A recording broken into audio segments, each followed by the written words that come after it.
Hello, what's up guys? Good morning sa inyo. Isang pinagpalang araw na naman sa ating lahat. So ayan guys, nandito kami ngayon sa labas ng bahay ni Bibi. So ang ginagawa ko guys, every morning, pinapainitan ko si Bibi 20 to 30 minutes para hindi mag-yellowish yung kulay ng bata. So ayan, sa mga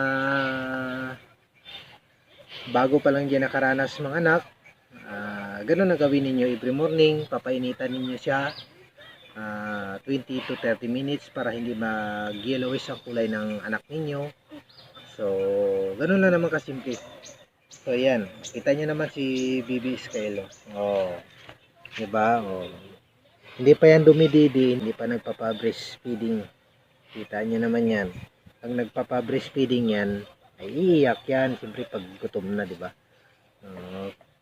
Kung kayo kaya hindi gutom, inom ba kayo ng gatas? Siyempre hindi, no? Gago! Ay, ako. Siyempre habang nagpapainit kayo, sayaw-sayaw muna kahit pa paano. Ganun-ganun lang, kimbot-kimbot lang, pag ganun, talikod-talikod, ganun. Oh my God! Diba? Tuwang-tuwa si Bibi pagka ganun. Diba? So, ayan guys, update ko na naman kayo sa mga susunod naming video. Sige, see you again. Bye-bye!